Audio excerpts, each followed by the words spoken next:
আজকে আমি খুবই মজাদার এবং হেলদি চিকেন ভেজিটেবল স্যুপ রান্না করে নেব। এই স্যুপটা রান্না করার জন্য বাজার থেকে আমার এক্সট্রা কোনো উপকরণ কিনে আনতে হয়নি। বাসায় যা ছিল তা দিয়েই কিন্তু আজকের আমি স্যুপটা রান্না করে নেব। স্যুপ রান্না করার জন্য আমি চুলায় পানি গরম দিয়ে দিয়েছি এবং তাতে আমি কিছু চিকেন দিয়ে দিব। এখানে কিছু হাড়গোড় রয়েছে, এমন কিছু হাড়গোড় রয়েছে যেগুলো যদি আমি মুরগির সাথে রান্না করি পরে দেখা যায় এগুলো খাওয়াই হয় না, পাতিলে পড়ে থাকে। এ কারণে এটা দিয়ে যদি চিকেন স্টক তৈরি করে নেওয়া যায় স্যুপটা কিন্তু অনেক হেলদি হবে। যাই হোক, হাড়গোড় এবং কিছু মাংসও দিয়ে দিয়েছি। তারপরে আদা রসুন পেঁয়াজ পেস্ট দিয়ে দিলাম। এরপরে একটু ধনিয়ার গুঁড়া, জিরার গুঁড়া এবং গরম মশলার গুঁড়ো আমি একে একে দিয়ে দিলাম। কিছু গোলমরিচ দিয়ে দিলাম। আপনারা চাইলে গোলমরিচটা গুঁড়ো করেও দিতে পারেন। আমরা যেহেতু ঝাল কম খাই এ কারণে আমি আস্ত গোলমরিচ দিয়েছি। তারপরে আমি লবণ দিয়ে দিলাম। যেহেতু ভেজিটেবল স্যুপ বানাবো এ কারণে আমি এখানে কিছু সবজিও অ্যাড করে দেবো। এখানে ফুলকপি, গাজর এবং আলু দিয়ে দিয়েছি। আপনারা চাইলে অন্য যে কোনো সবজি এখানে অ্যাড করে দিতে পারেন। আমি এতে সামান্য পরিমাণে তেলও দিয়ে দিলাম। তারপরে আমি 20 মিনিট জাল করে নিয়েছি। এখন কিছুটা ঠান্ডা হয়ে গিয়েছে। আমি সবজি এবং যে চিকেন এবং হাড়গোড় যে সিদ্ধ হয়ে গিয়েছে সেগুলো আমি তুলে দিলাম। আর যে পানিটা রয়েছে এটাই কিন্তু চিকেন স্টক, এটা দিয়ে আমি স্যুপটা রান্না করে নিব। এখন সবজিগুলো এবং চিকেন আমি আলাদা করে নিলাম। এখানে চিকেন থেকে আমি অল্প অল্প কিছু মাংস নিয়ে নিব, হাড়গোড়গুলো সবই ফেলে দেব। অনেকে আছে মাংসটা একদমই ঝুরো ঝুরো করে নেয়, আমি সেরকম না নিয়ে একটু গোটা গোটা রেখেছি। আমার কাছে মনে হয় স্যুপের সাথে এরকম মাংস খেতেই ভালো লাগে। তো আমি কিছু মাংস এভাবে করেই আলাদা করে নিলাম। এই যে সবজি এবং মাংস আমি আলাদা করে নিয়েছি, এই মাংসটা দিয়েই কিন্তু আমি স্যুপটা রান্না করে নিব এবং সবজিগুলোও আমি স্যুপে দিয়ে দেব। স্যুপ রান্না করার জন্য আমার একটু কর্নফ্লাওয়ারের প্রয়োজন হবে।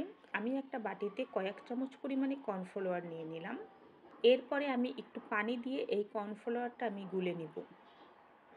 কর্নফ্লাওয়ারটা আগে গুলে নিলে ভালো হয়, তাহলে যখন স্যুপটা রান্না করব তখন আর তাড়াহুড়া করে এই কাজটা করতে হবে না, এটা করতেও কিন্তু সময় লেগে যায়।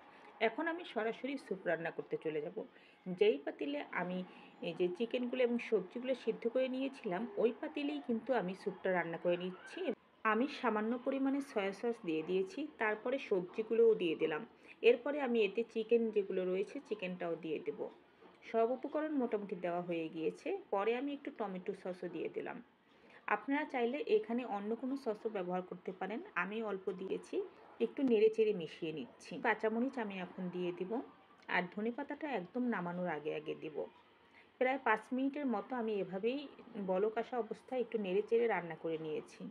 আর এখন আমি এতে একটা ডিম অ্যাড করে দিচ্ছি। ডিমটা দেওয়ার সময় একদিক দিয়ে ডিম দিয়েছি, অন্য দিক দিয়ে আমি কিন্তু এটা নাড়তেছিলাম যাতে ডিমটা একটু ছড়া ছড়া হয়ে যায়। ডিমটা দেওয়াও হয়ে গিয়েছে। এরপরে আমি একটু লেবু দিয়ে দিলাম। যেহেতু ডিম এবং ব্রয়লার মুরগি দিয়েছি এই কারণেই লেবু দিয়ে দেওয়া। এই পর্যায়ে যদি আপনাদের লবণের প্রয়োজন হয় লবণ দিয়ে দিতে পারেন। এখন কিন্তু আমি যে কর্নফ্লাওয়ারটা গুলে রেখেছিলাম সেটা দিয়ে দিলাম। কর্নফ্লাওয়ার দেওয়ার পর 1 থেকে 1.5 মিনিট রান্না করলেই কিন্তু হয়ে যাবে। আর আমি এখন ধনেপাতাটাও দিয়ে দেবো। স্যুপটা কিন্তু অনেকটা ঘন হয়ে এসেছে। আপনারা বাসায় যদি এভাবে করে স্যুপ রান্না করে খান আমার কাছে মনে হয় বাহিরের স্যুপের তুলনায় কিংবা কেনা প্যাকেট স্যুপের তুলনায় এই স্যুপটা কিন্তু অনেক হেলদি হয়। আমি ধনেপাতা দিয়ে দিলাম, তারপর আরও একটু নেড়ে চেড়ে মিশিয়ে নিলাম। আমার কিন্তু বাসায় তৈরি মজাদার হেলদি স্যুপ রান্না হয়ে গিয়েছে।